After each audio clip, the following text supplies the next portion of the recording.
people, welcome back for another episode of the Jagged Edge. This is Ian here along with Chris. What's up, everybody? Hey, hope you're having a great weekend. It's been a weekend. A long weekend. Once I don't know about you, I could use it, man. Definitely. Yeah, it's more than welcome. A little quiet on the movie front. There's quite a bit going on with gaming though, and cons and stuff like that. So that's a good thing, but doesn't mean it ever stops the news from coming. Yeah. No, we got a couple things. To talk about, and of course, this week, as we said last week, we're going to be reviewing movies for the rest of the year. Some important ones, some ones that we'll definitely be doing some reviews on, and just some ones that we think are noteworthy. Good stuff. That also includes what we've been following on Netflix. That is still coming off of the Defenders hype.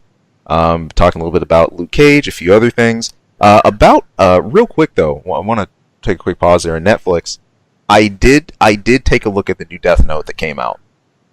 How was it? There was a little bit of contention about it. I think it widely, from what I saw, it was there were a lot of fans that panned it because they said, "Oh, it's not as relational to the original material." Like, "Oh, it goes off script too much." I disagreed. It was more of a kind of international take on the series, but I thought it was refreshing. Frankly, wait. International take? I don't know what that means. Yeah, let me break it down. So, Death Note began as a manga into a really popular anime series.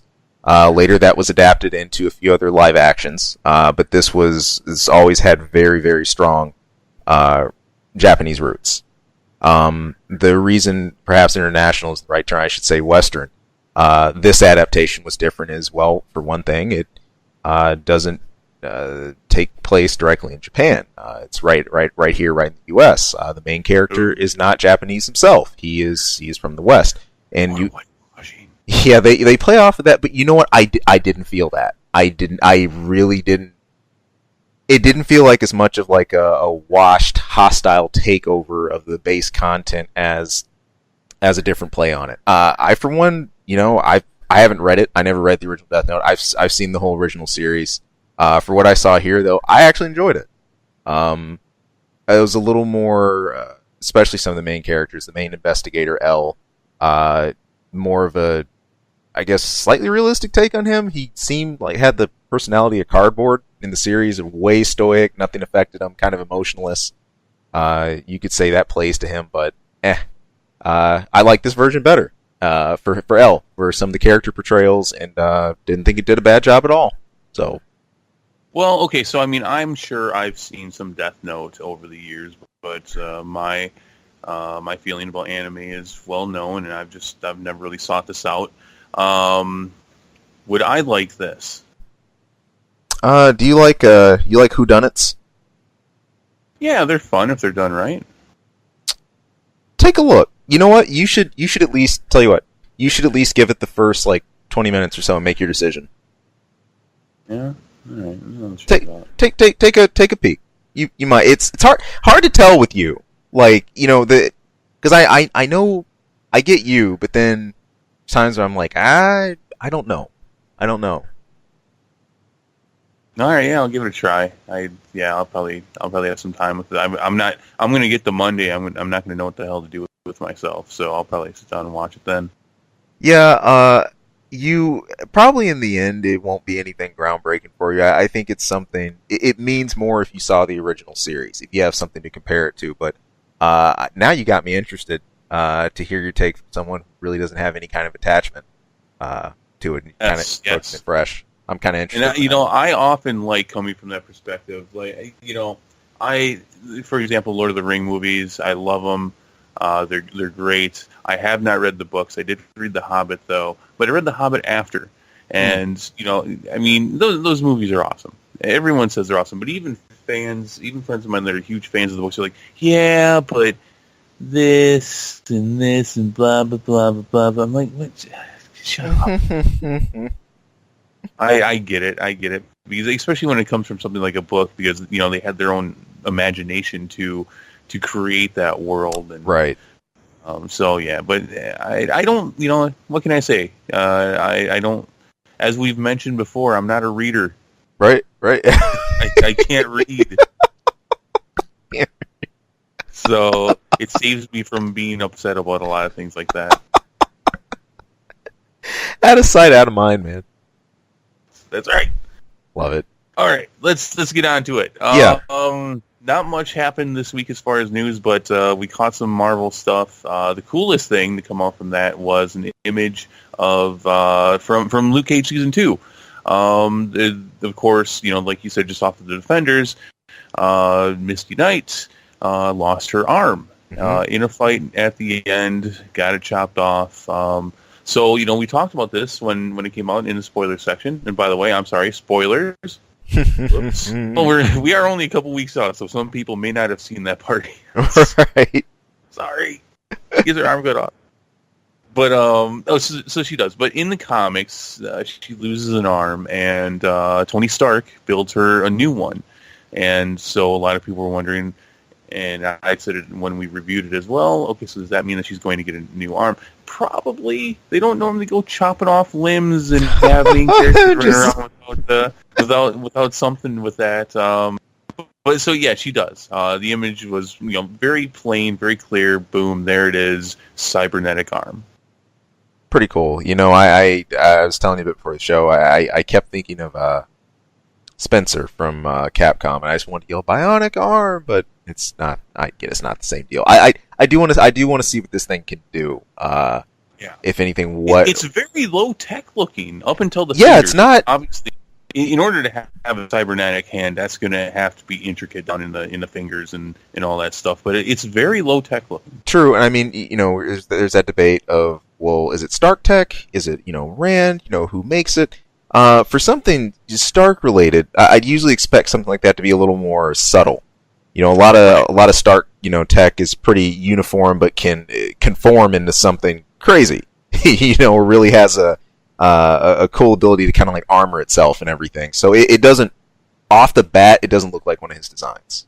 Well, which is funny because in the comics, her robotic arm, can do things like that. She can control robotic devices and even shoot with those pulse beams that Iron Man can shoot out. She could do that.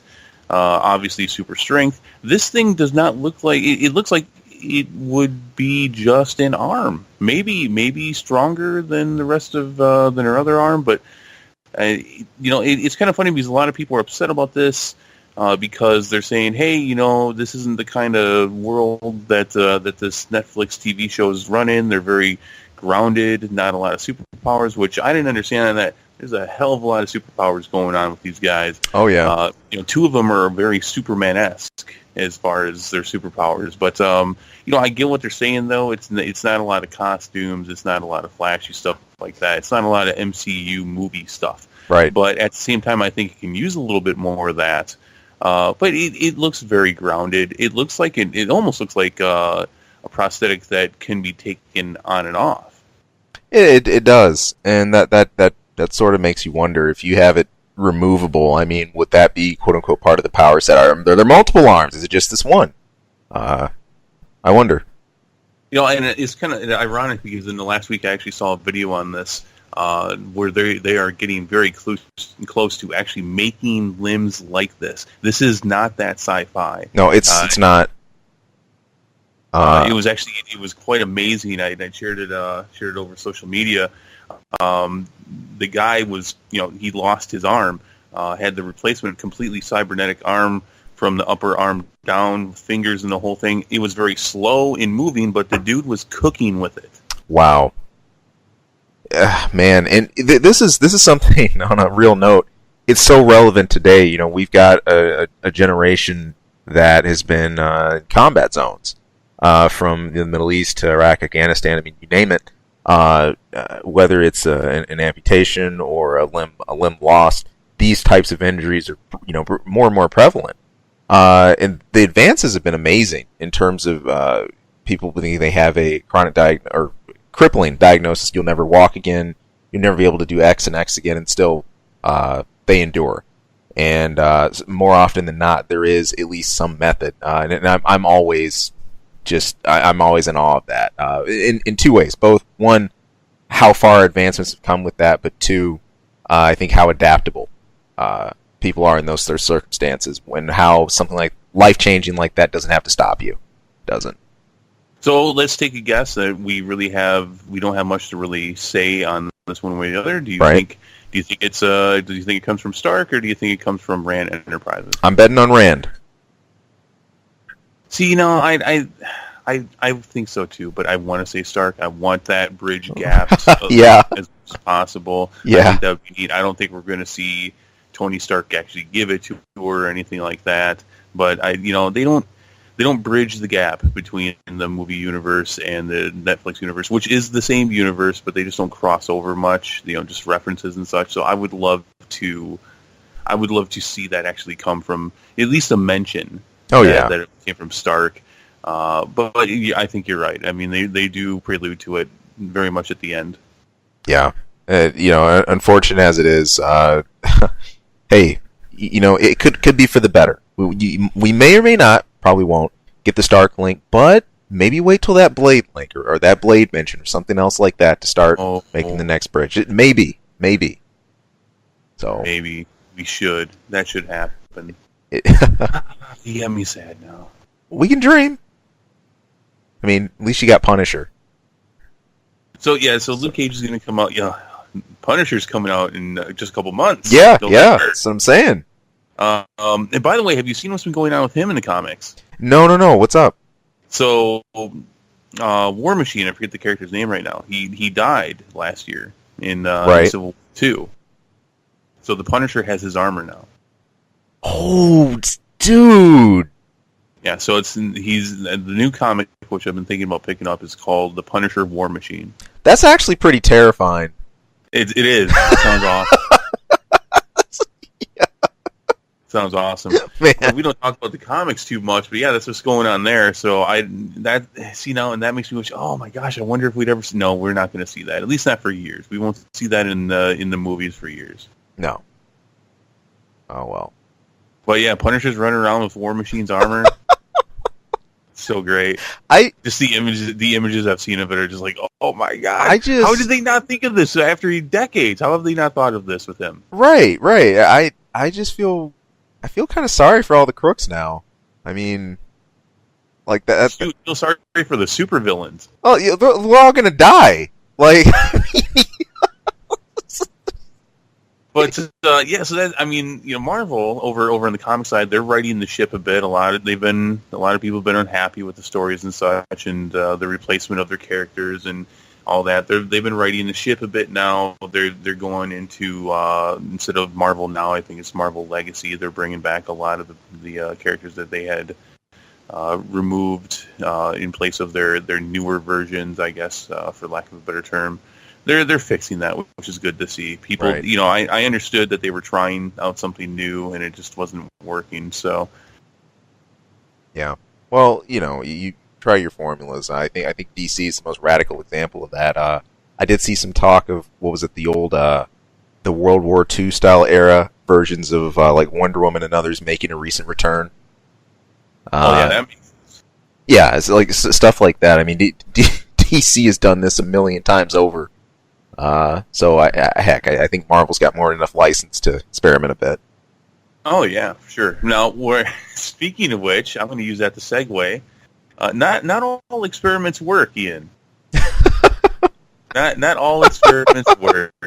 Here we go. Marvel's Inhumans came out. Episodes 1 and 2 came out on IMAX this weekend, I should say. But it premiered. It premiered last night. The reviews started coming out earlier in the week, and everyone is almost unanimous in saying that this is a shit show. Ouch. You could tell. We talked about this months ago. You could tell from the trailer that production was not where it should be, and I think I might have even mentioned at the time, why are they even making this in IMAX? Yeah. I mean, now have you read any of this? Have you read any of the reviews or watched any of the reviews or anything? No, I have not.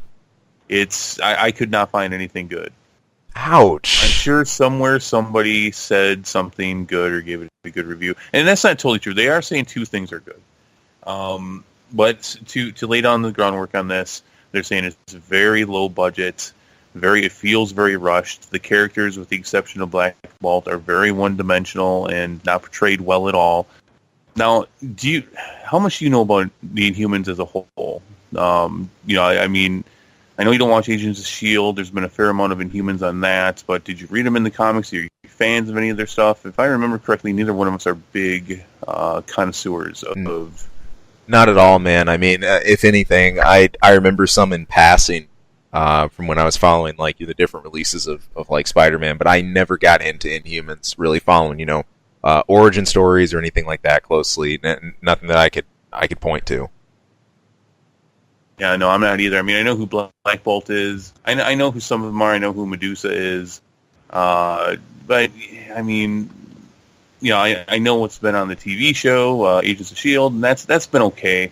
But, I mean, I'm going to check this out. I'm still going to watch it when it shows up. It's going to premiere on TV, the first 2 episodes, September 29th, at least the first episode. I don't know if they're going to do them back-to-back or whatever. I'm still going to watch it. I'm going to watch it. I think it's only 8 episodes for season 1, 8 or 6, something like that.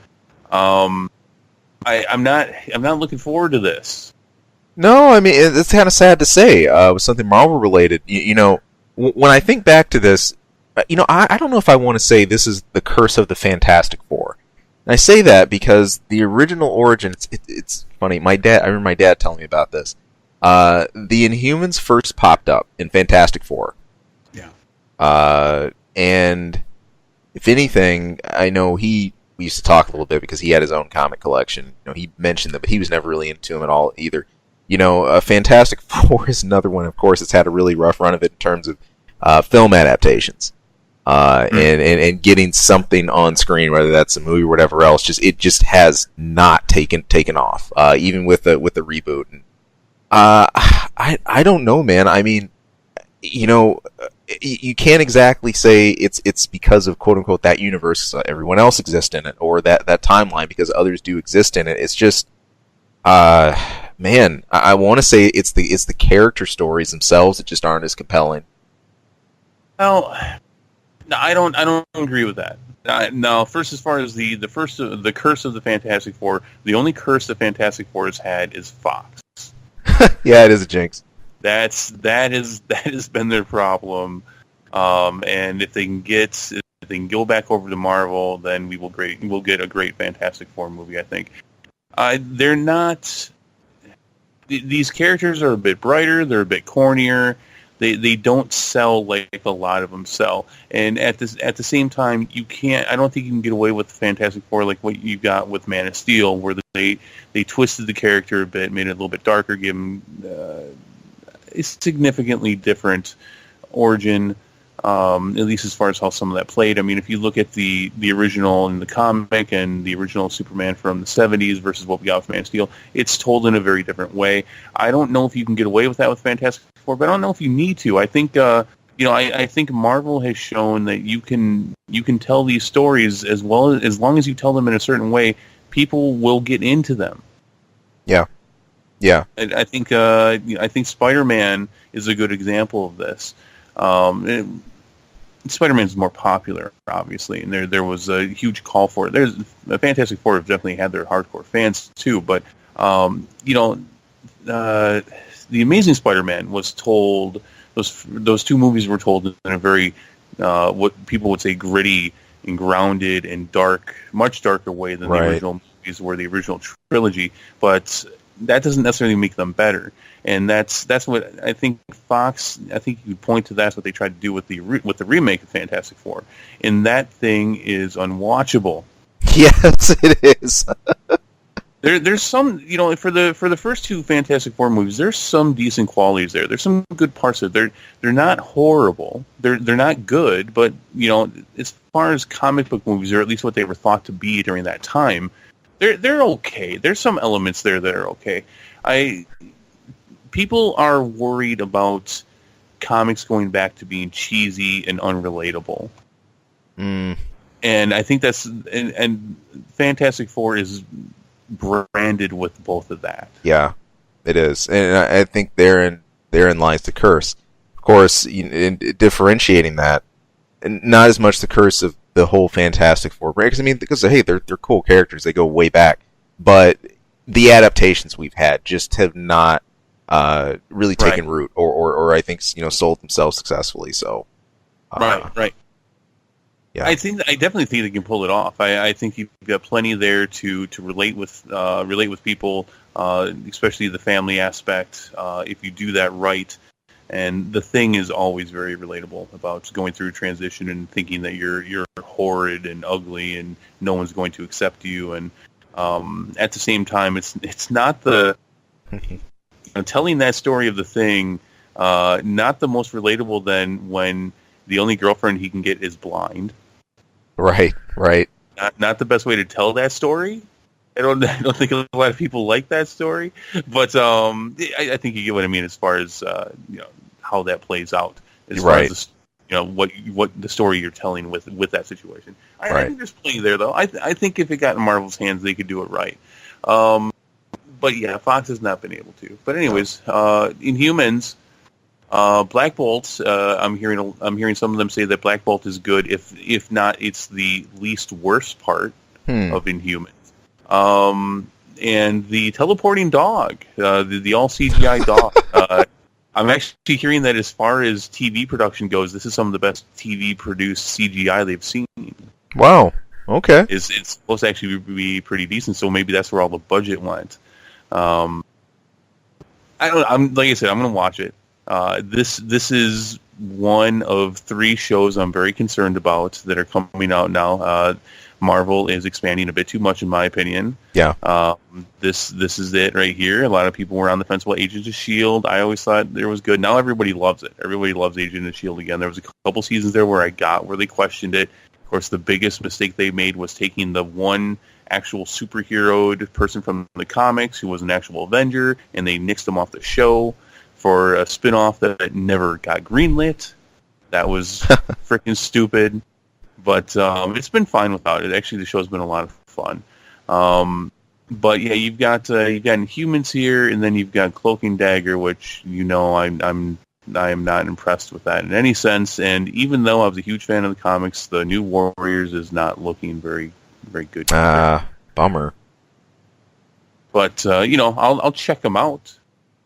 Worth it. Are you going to check this out? You can check out the Inhumans, or is it going to have to be so entangled with the show that we're doing that you're going to have to? I'm not going to lie. This one's going to have to be entangled. The interest is just not there for me, man. It's just not. Not even for the giant CGI teleporting dog? I'll watch a GIF of it. Honestly, I'm fine with just that. Oh, okay.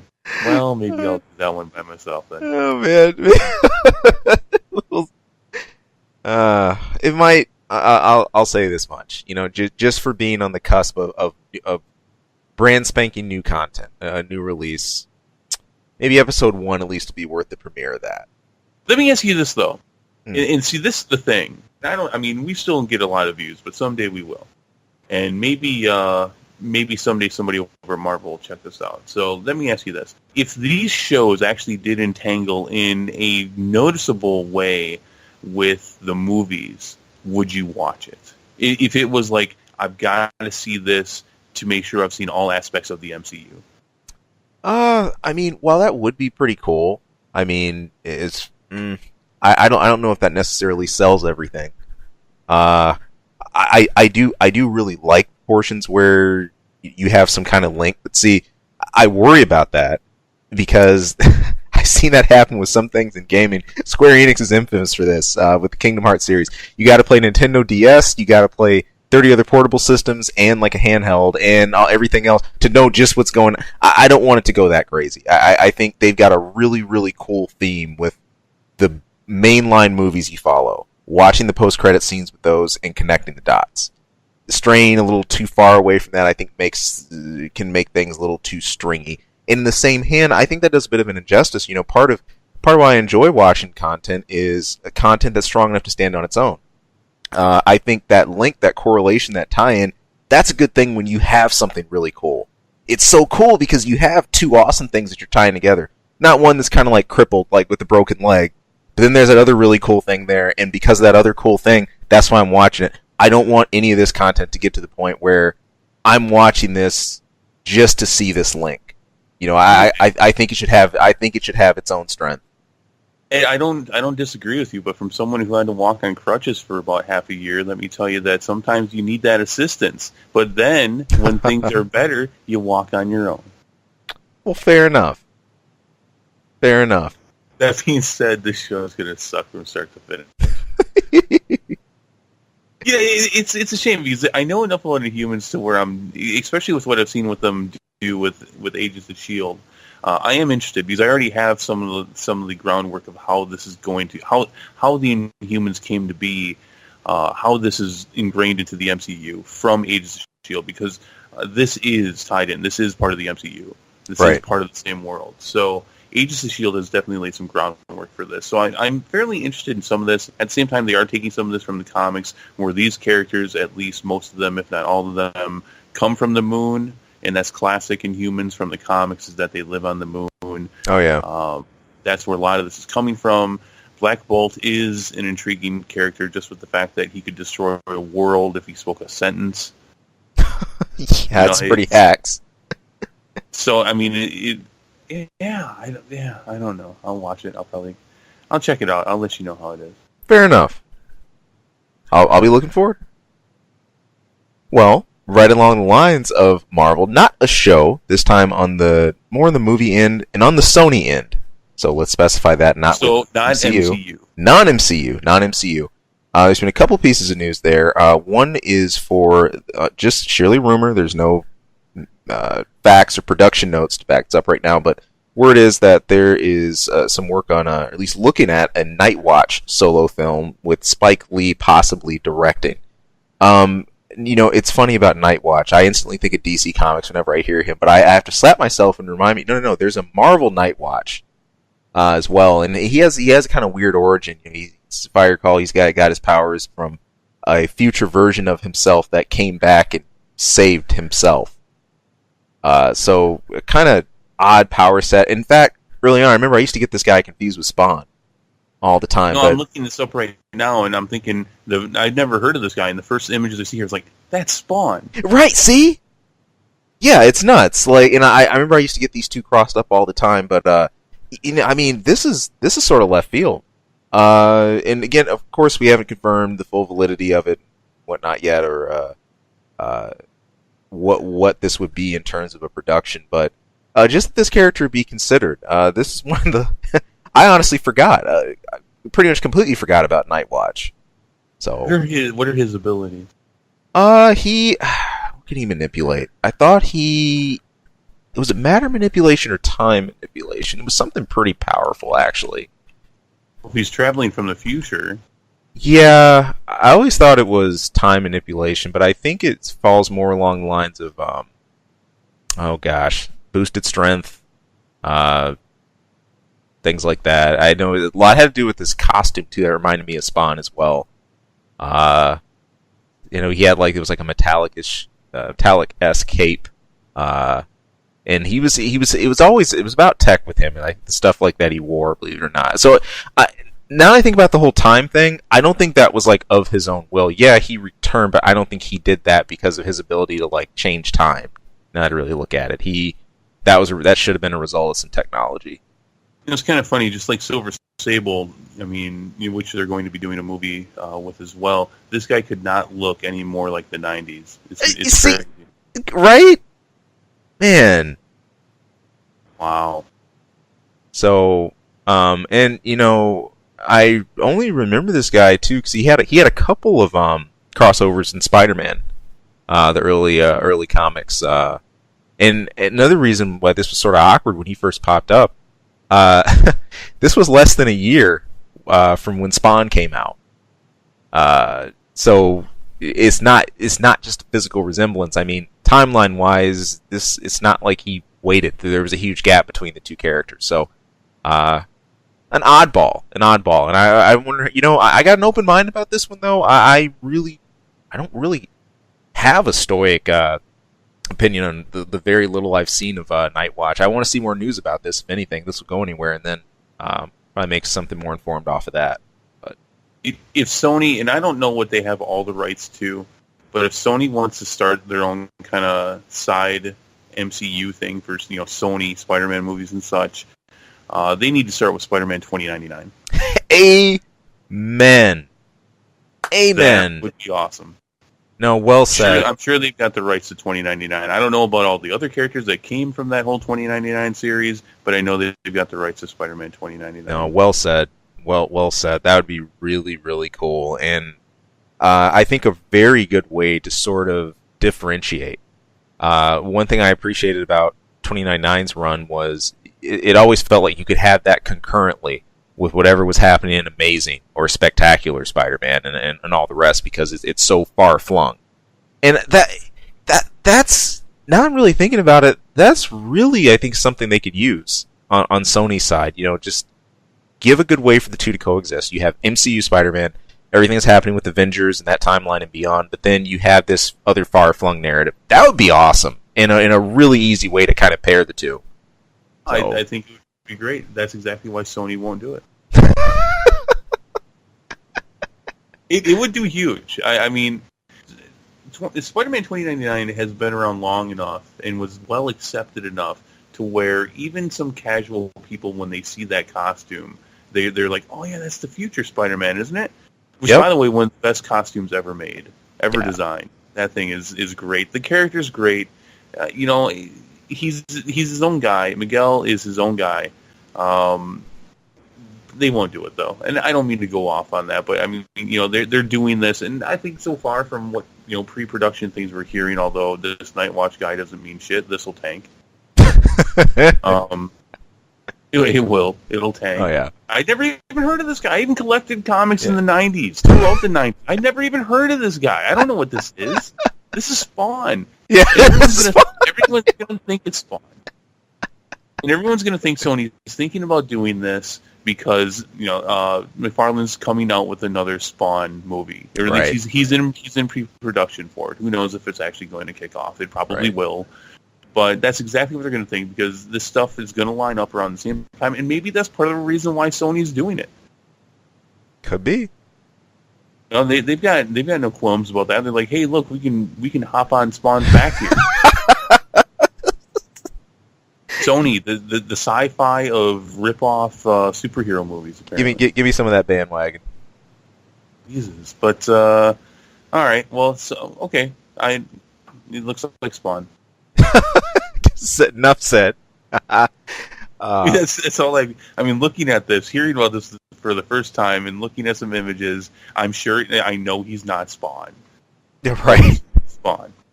It's too close, and that creates a branding issue off the bat. So it's already an uphill battle. We'll see what becomes of it. On the actual, that's a shame. It is because it shouldn't be. On the actual film side of what we got, we've been talking about the Venom movie. It's the other big thing Sony been pushing. The filming for that was supposed to have started yesterday, but there's been a call for extra crew. And I believe that's actually encountered a delay or two. So I mean, while we've heard of some of these similar delays with a lot of the DC films, chronically so with Justice League and a few of the others. But hey, you know what? You got Tom Hardy as Venom. I mean, So I think even maybe being off schedule or whatever else, if you at least we're not hearing news of mass rewrites or anything like that. I'm honestly just. Seeing Hardy in the credits put me a little more at ease. So I'm gonna wait and see how this pans out some more. I don't think he's gonna have much creative control, but he is notoriously picky about his roles. Oh yeah, yes he is. So yeah. No, hey, looking forward to it. I have to be honest with you. It's kind of funny because before you stepped in there, I was thinking to myself, a move like this Night Watch thing could actually weaken the rest of this this spider universe that Sony's putting together by creating such a ripoff. See, which would suck because there's already this sort of there's a sort of mutual respect nod. Marvel Studios working, their collab work for Spider-Man: Homecoming that came together so well, and I think how the respective studios handle their momentum coming off of that is really, really important. especially in relation to not just Spider-Man himself, but any of the most adjacent villains, the most known characters, aka Carnage, Venom, others like that, and just not to get greedy, overexcited with it, and make some overreaches that they shouldn't. So, well, I mean, a lot of people don't know who Silver Sable or Black Cat are. They're great villains. They're great parts of Spider-Man's rogue gallery, and I get that. But then they throw this Nightwatch guy in there, and it's like, well, all right. So is this what this brand is? Yeah. Hopefully not. We'll see. We'll see. Maybe it's great. Hey, maybe they take this character and they run with it, and he doesn't look like Spawn, and it's great. Time will tell. Yeah. But get going with that Venom movie. I want to see what they do. I'm excited to see what it will do. Same here. And if we get any more hint of Carnage, that's what I really got an eye out for. Because it's supposed to get Carnage. It is confirmed, right? Okay. Yeah, I believe that is confirmed. Okay, good deal. Because has there been another live action adaptation of Carnage? I don't think there has been a live adaptation. I can't point to one. I mean, they waited too long on Venom as it was, and then right. It sucked. Right. So. And I don't know why they thought that the guy from that '70s show was a good person for Eddie Brock. I mean, I forget that character's name. He's a great actor. I loved him in the show. He's done good things. He's a good actor, but that's not Eddie Brock. No. That was a horrible choice. See, that's what Sony does. That's why Sony movies suck. At least they're comic book movies, because they're like, hey, he's an up-and-comer, and he's hot off of that '70s show, which wasn't so hot when it ended, but was still good. And it was like, let's give it to him. He might be able to kind of do it. No.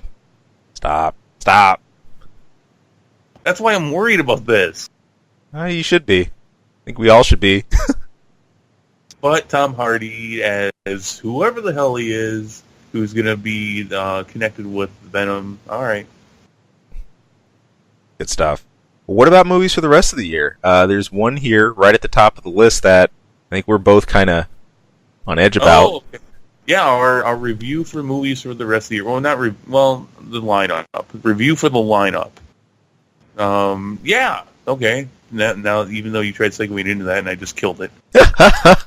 Looking at the rest of this month, on right at the top of the list, on the 8th, we have It. I saw this. I saw this on Sci-Fi last week. They were running the miniseries from the 80s. No, I almost texted you. I was almost going to say, that's Jack Ritter right there. Or John Ritter, who played Jack on Three's Company. Sick. Whenever I look at it, I always think, you know what? I don't have a problem with clowns, so it wouldn't bother me. I don't know. Maybe I'll have a problem with clowns coming out of this if I do watch it. I've heard some reviews that are saying that this is really good, that it's almost award-winning good, possibly award-winning good. I'm not a big horror guy in the theater. I don't watch a lot of them in the theaters. Same. I mean, I say that, but I'm kind of, me, I'm kind of checked out of horror in general. Yeah, but I think it's a better experience at home. Yeah, I get you. If you're at home, lights cut down, kind of. Well, the trailer was good. Did you see the trailer just before I did. Dark Tower? I did. Yeah, the trailer was good. The trailer was scary. I don't know. I don't know if I'm going to see this or not. Yeah, in the theater. I will watch this on DVD. I will watch this in home. Right. Tell you what, if it's real compelling, if it has a good psychological element to it, and I think isn't, I guess doesn't have gratuity for the sake of gratuity, I'd probably check it out. Worth it. I think those are the ones I can get into most. But now, do you know this story? All I know is it's about a clown that has a very sordid history of murders. It's not the story at all. Well, it's all I know. So well, there it is. You should check this out then. I've seen this. I haven't seen this movie. I don't know how much they're gonna have to derail from the original story a bit, at least from the miniseries. The miniseries was a TV miniseries, and it was rather large, because they told the story from two perspectives: when they were kids and then when they were adults. Yeah, I'm not going to tell you anything more about it. Okay, I mean, it's still like a kid killing clown, though, right? I mean, yeah, that is a shape of it. Yes. Okay. It's Stephen King, and it's a good Stephen King, so it's got a lot more depth than that. I'll give you that. King is more than capable of doing that. So I will not leave it just on that superficial level. But I almost wonder how this is going to. I mean, like I said, I've been hearing reviews that it's really good, but I have wondered how good it can be, narrowing it down to a 2 or maybe even 2.5 hour movie, especially a horror, which will rarely ever go past 2 hours. Right. I don't know. Maybe I'll go see it. I don't know. We'll see where I'm at next week. But so yeah, that comes out on the 8th. But yeah. Okay. The next one on the 22nd. That's Kingsman: The Golden Circle. Kingsman's this. What I've looked, this has got pretty solid reviews. At least the first one was great. Yeah, the first one really did. I remember shame on me. When I first spied Kingsman, I didn't go check it out in theaters. I'm like, I don't know if that's too close to like a 007 style knockoff or whatever, but my fault. It's its own thing. Yeah, as you were saying for the show, it's got its comic base to it. But this really has it's self-contained. You might have inspiration from other sources or whatnot, but it's apparently pretty cool. And I've seen a lot of trailers for this. It looks pretty cool too. So. If it's anything like the first one, which was crazy, intense action with a pretty good story to it, that's what you're going to get again. It was a lot of fun. Cool. Might be worth it, although I feel a little salty for not having seen the first. Maybe I can fix that before that for the time. I'm sure you can. It came out 2 years ago, something like that. 2-3 years ago. It wouldn't be too hard to do. Cool. But next one, yes. Now I'm gonna do it. I'm going to do that. Hit it. Flatliners. By the way, Kingsman comes out on the 22nd. Flatliners comes out on the 29th, 1 week later. Mm-hmm. I will be going to see this. Cool. This hits me right in the childhood feels. Saw this movie when I was a tween. It was great. It had late 80s written all over it. Yeah, there was a trailer for this too. For when we went to see Dark Tower. Oh, did you get a trailer for this? You sure did. I did not. Yeah, it's man, this looks like a trip, but cool though. So. Yep. Gonna go see that. Kiefer Sutherland's supposed to be in it. That being said, there was a lot of confusion about this. Is it a remake? Is it a sequel? It's my understanding this is a solid remake. This is a reboot. But he's supposed to be in it, even though he played basically the lead role in the last one, but not the same person. I don't know. We'll see. The last one was, or the first one I should say, was great. Gonna have fun. Going to go see this, and see if it can take me right back to about 30 years ago. Sweet. All right. Nice. The most important movie comes out the next week. My Little Pony, the movie. Ugh. Aren't you a brony? No. I could have sworn you told me before the show you were so excited about this. Just no. like the Smurfs. Absolutely not. No, I am not going to see this. I will never see this. Here's the sole reason why I make note of this. This movie is being produced by a new production company. I believe it's called Allspark Productions, which was created by Hasbro, which owns My Little Pony, which also owns Transformers. And a lot of people are saying that this is a testing ground for them to see how well they're going to do with animated movies to get Transformers out of Michael Bay's hands and start making them themselves. Wise move. Wise move. We'll see if it was a wise move. As far as like the Transformers thing, dude, I don't underestimate MLP. Like it's got its following. Like I'm not gonna go see it, but what? Oh, My Little Pony. I don't understand. I get it for kids. I grew up in the 80s. That's when they came out, along with every other toy line that was ever awesome. Seriously, name me a toy line that came out past the 80s that rocks as much as an 80s toy line did. An 80s franchise. Can't think of one. You can't. There was something special about capitalism in the 80s. There really was. Yeah. I didn't have any sisters, but my brothers and I, all of our cousins were girls. Every single one of them. So, we'd go see them, and like they'd have My Little Pony stuff all over, and like, whatever. Look at G.I. Joe. Look at this shit.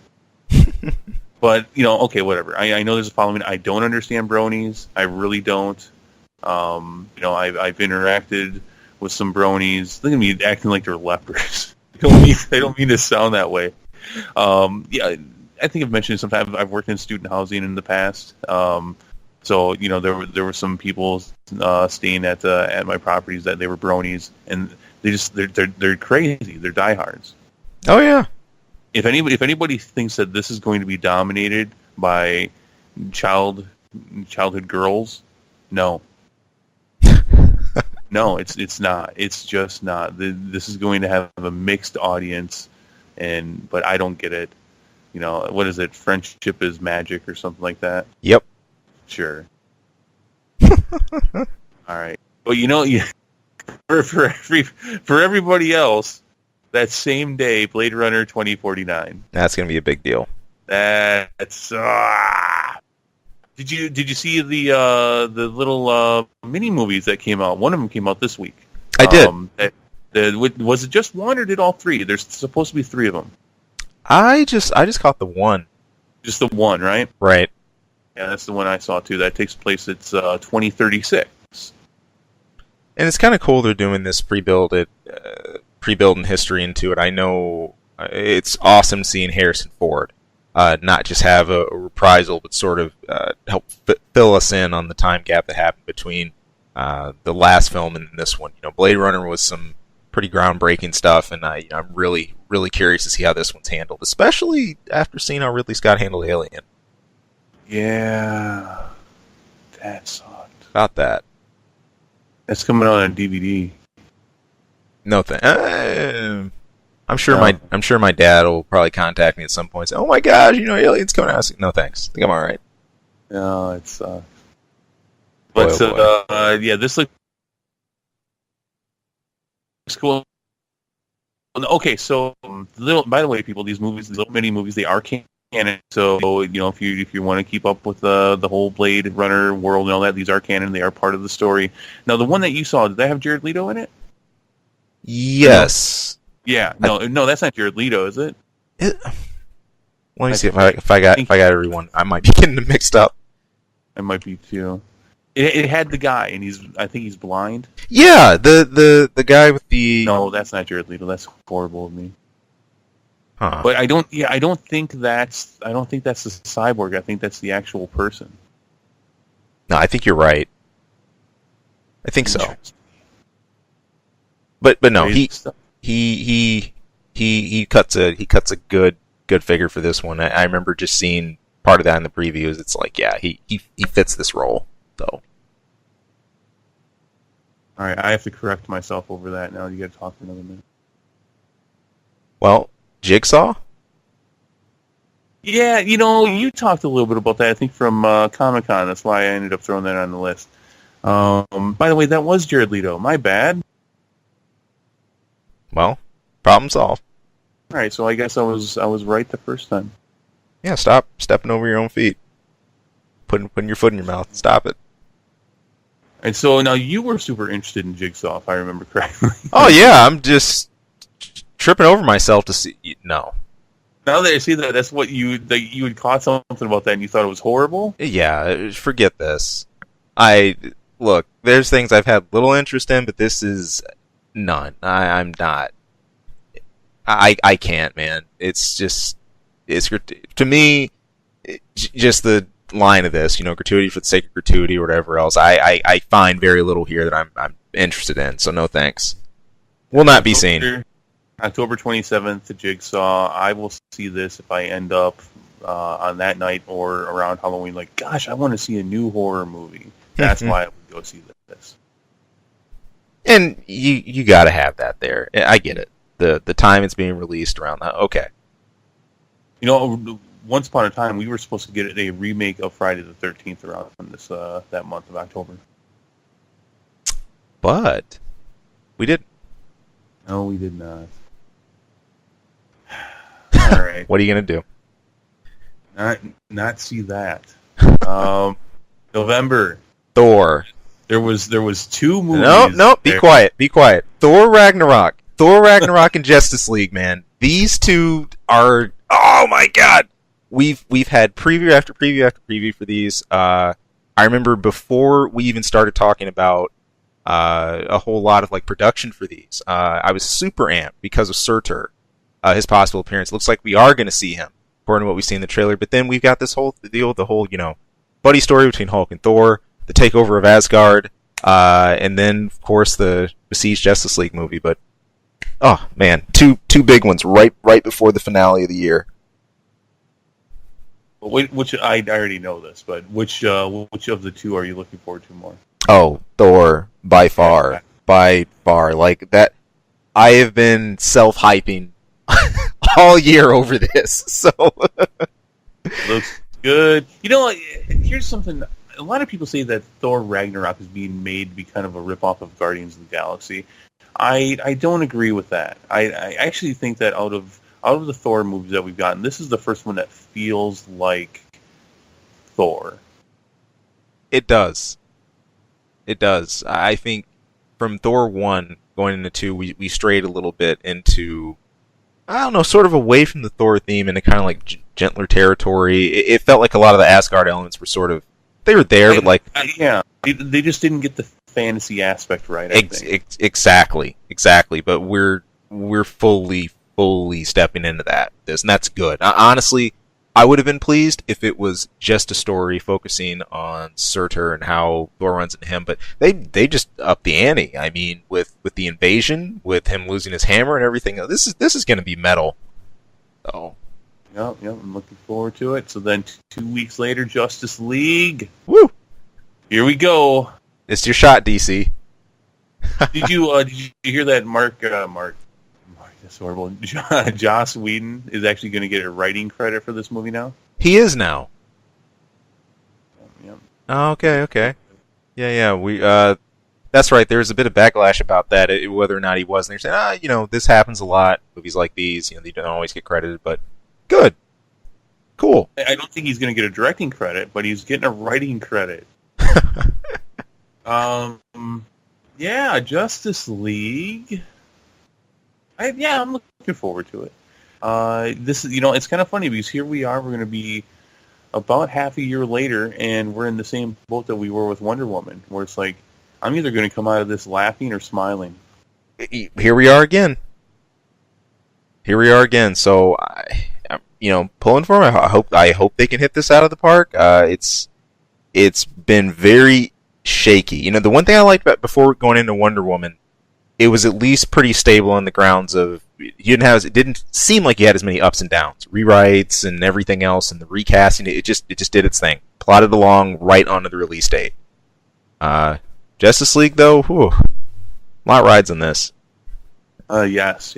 So now there's Superman's going to come back. We're getting introduced to Cyborg, Flash, Aquaman. Yes, we saw these people in that very awkward and completely contrived videos in Batman vs. Superman, but this is the first time we're really being introduced to these characters in this world. Yeah. No, I know this is gonna be interesting. Sweet. I hope that Joss Whedon has done what they've said that he's done with this, because they said a rough cut of the whole movie before he got his hands on it was unwatchable. Ouch.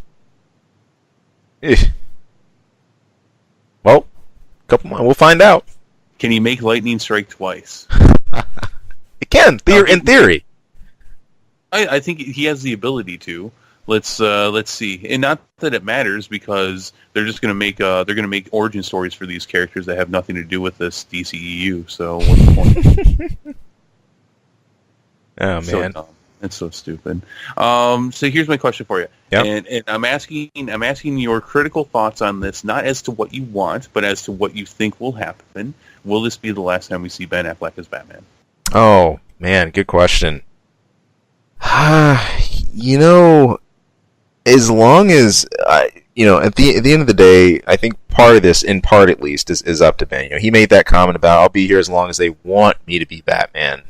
I think as long as he's got interest in the project, man, and that he really wants to stick with it. That's sort of sometimes it's kind of hard to read with him. I mean, you have these very, very broad, powerful public statements, but I think there's only so much you can take of not being able to express creatively what you really want to do. The way he started with the writing and the original the script for the Batman film and everything else. If he gets his creative license squelched enough, I wouldn't be surprised if he walked. But it's in two ways. While that part of it's in Ben's court, it's a lot of the executive decisions, exactly who does what, how it unfolds, I think will ultimately impact him.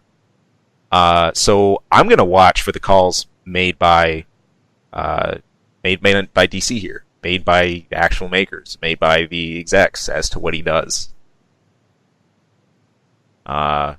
If you want to yay or nay, does he stay right now? Yeah, I say he stays. I don't. You think we will see him again playing Bruce Wayne? Sure. Right, as of right now. I think this is it. Fair enough. Yeah, I think that this was decided a long time ago, but I think Warner Brothers, in all of their stupid decision making, is smart enough to realize that if they said Ben Affleck will not be continuing as this role before this movie came out, they know it will not do nearly as well. Yeah. All right. I think the writing's been on the wall for this. I think Ben Affleck knows it. I think Warner Brothers knows it. I think there's been agreement made to keep their mouth shut until it leaves theaters or until it's almost done in its run. But yeah, I think unfortunately this is it. Fair enough. Which upsets me a great deal, as it will many other people. Which is exactly why they're not saying anything. Which brings us to the end of the year. Yeah, I could only find one for December. That's all you need to focus on, to be honest. My Little Ponies 2. Just a couple months later. No. Star Wars Episode 8, The Last Jedi. Yeah. This is all you need. How many times will you go and see this in the theater? Twice at least. This looks really good. We haven't gotten an actual full trailer yet. We got the teaser trailer, we got the behind-the-scenes trailer, but we have not gotten a full trailer. What the fuck? I don't get it. I'm sure with that one will release tomorrow. As you say that. As you say that. I'm sure one will be released very soon. But I mean, there's so much awesome here. Can't wait. It has been 30 almost 30 35 about 35 years since we've seen Mark Hamill as Luke Skywalker actually doing Jedi stuff. It's a big moment. A really, really big moment for Star Wars and fans alike. I can't wait. It's funny because I'm liking, there's all these vids out there saying Mark Hamill's crapping on Star Wars again, and it's funny because he talks about coming into the project, how Luke was portrayed in a way that he wouldn't have portrayed, or something that he wouldn't have done, or was sort of surprised about, what had happened, or, when he actually, makes his entrance. It's funny. I guess that conflict of it there, but even so, here you got the Star Wars universe, pressing forward, and freaking Luke Skywalker. Can't ask for more, man. We're going to see a new Jedi trained. Yep. Now, can I be a little bit spoilerish? Because that stuff is not spoilerish. That stuff is obvious. Can I be a little bit spoilerish? Yep. We're going to see Carrie Fisher as General Leia also doing Jedi stuff. Oh. Looking forward to that. Wow. That's a side of it I didn't know. Yep. Unless they cut it out, which, since her unfortunate passing is complete reality, that right. was something there. I'd read some stuff on things that were filmed, they were confirmed, but who knows what they've kept and what they haven't, since they're going to do whatever they're going to do since Carrie Fisher passed away. So best bag of treats. But yeah, I mean, this is self-explanatory. This is, I believe, the last slated Star Wars movie for a December release, at least for the foreseeable future. Right. Han Solo comes out the following summer, and then Episode 9 comes out the summer after that. Which is fine at the end of the day. Star Wars kind of only, I don't need to be saturated in it for it to be awesome, so. I like the December releases, though. Same. Especially something big and epic like this. Yeah, it almost feels like it's a part of the holiday season. It does. It does. It's almost like going to the baseball game or something, but it's just, there's a certain drive, a certain spirit behind this one. This goes beyond lines of, I like this movie, you like that movie. No, I mean, it's Star Wars. You go see it. So, love it. All right. I'm going to clock a couple of these convention and gaming notes I have kind of speedily here. But I do want to make note of them. There's a couple of big events going on this weekend. One is PAX Prime, aka PAX West. That's out in Seattle. If you're there, please have a great time. This just started yesterday. It's going through the 4th, and I'm expecting probably by the time the con's over, there may be some other announcements for some important studio releases. Most of these, though, are chances to actually sit down with the devs, check out panels, check out the amazing shopping and everything else, but there likely will be some awesome announcements. So I'm keeping a close eye on that because they're right in the height of it right now. But it's always a big deal. It's the one of the PAXs I've not gotten a chance to go to, and I would love to at some point. I love East, had a great time at South, and I know this one's going to be awesome too. So that's going to be a really important one to watch if you're looking at gaming news this weekend. Also, over Atlanta, Georgia, DragonCon 2017 is going on. Not quite as high profile as PAX. It will still have some gaming-related content, but this one's more so for Trekkies, those who follow primetime shows, a lot of comic translations to film adaptations, things like that. But let's face it, nerd culture these days, there's a mix of all of it. Gaming, the whole deal, they all kind of marry themselves. So coming out of this weekend, these are the two that I'm going to really be looking at to see if we have anything significant announced. Lastly, ACGDQ, Games Done Quick, were awesome and decided to do a Harvey Done Quick for Hurricane Harvey relief donation drive. They got together to do a marathon of gaming this weekend. You can catch that on Twitch TV. It's running now. It started yesterday, and this will be running through tomorrow. So that's, again, September 1st through September 3rd. In the last quick gaming note, if you have anything nerdy you can think of that you loved music-wise, whether that's from Mario or Sonic or Kirby, heck, maybe just some anime series you're just dying for remixes of, there's an awesome channel that I am shocked that I missed even. This is pretty big in the FGC too. Ruku for short, aka Rukunetsu, he does some unbelievably killer remixes. If you get a chance to, look him up on YouTube. This has been my concentration music this week as I've worked my own projects and also while I've been at work as well, but just killer music. And I will be listening. I'm subbed, and I'll be listening for many times to come now. So that's all I got on the gaming front, and I'm going to cut us right into the Info Minute.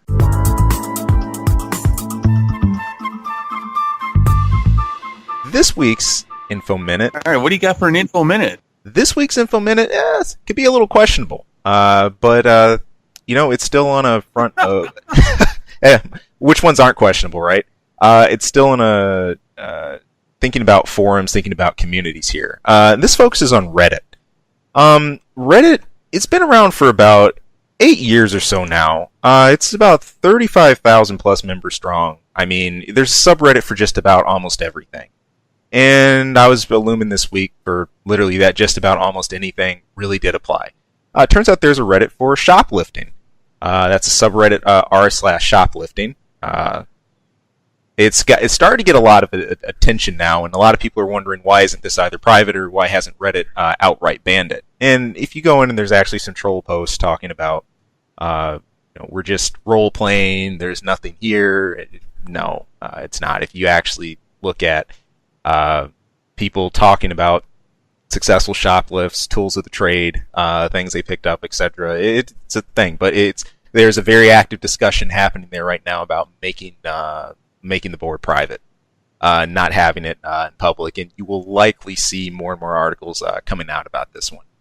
But sort of the last thing I expected to see pop up as a sub, I guess, as an open public forum. I don't know. I've been following that shoplifting Reddit forum for years.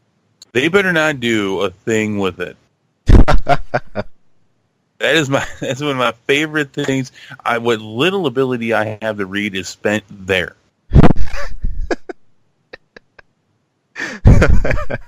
Would have known you were such a fan. It's all I got. I know, man. You know, Did you ever? No, I know you have plans with your family. Are they around right now? Yes. Can they hear you right now? No. Okay. Did you shoplifted something when you were a kid, right? No. Never? No, I didn't. Bullshit! That's bullshit. No. My both my parents probably would have beat the hell out of me if I did anything like that. So. Oh. No. You haven't felt the rush. Of course, yeah. I mean, you don't even ask. Yes, I did. Right. I mean, just a couple things. Just a couple of things. Everybody does it. Apparently, almost everybody does it. You didn't do it, Mr. Goody Two Shoes. Not stealing shit when you was a kid. Come on. You never took nothing. No, I did not. I'm not just saying that. I'm not sitting on the pedestal. I didn't. Man, my brother and I used to steal Garbage Pail Kid cards. Oh man. You know the Garbage Pail. I do. Right? No, I know exactly what you're talking about. Yeah. Gum was horrible. We weren't paying for that shit. Well, no, okay. I don't know how I feel about that. I mean, yeah. I'm not. If it's not on Reddit, it's somewhere else. It is, and that's why I'm not about to sit and really give a. This should be X and X, or this should be whatever place. No, I was surprised, frankly, to see it, I guess, just pop up like that, and that it just hadn't, I guess, had any major action or whatever. Nothing happened against it. Okay, sure. Like you said, this stuff exists. It's going to exist. It's not going anywhere. But I guess in the public setting, don't always expect it. Yeah, I guess Reddit should do something, because if Reddit, if these places need to uphold their reputation for whatever they want it to be. So if this is something that Reddit normally will take care of, will take down or make private, then if that's what they normally do, then whatever. But fair enough. If Reddit doesn't have it, someone else is going to have it. Someone else probably already does have it. Easy enough. Yeah, it is. Hey, that's all I got, because I got to run, literally. So, yeah, I gotta be heading out, but in any case, hey, thank you all for tuning in. You have a safe weekend, of course. Give us a like, a comment, subscribe if you want, and of course you can email us anytime. That's caseonmedia@gmail.com. But till next time, take it easy. Have a good one. Gotta go!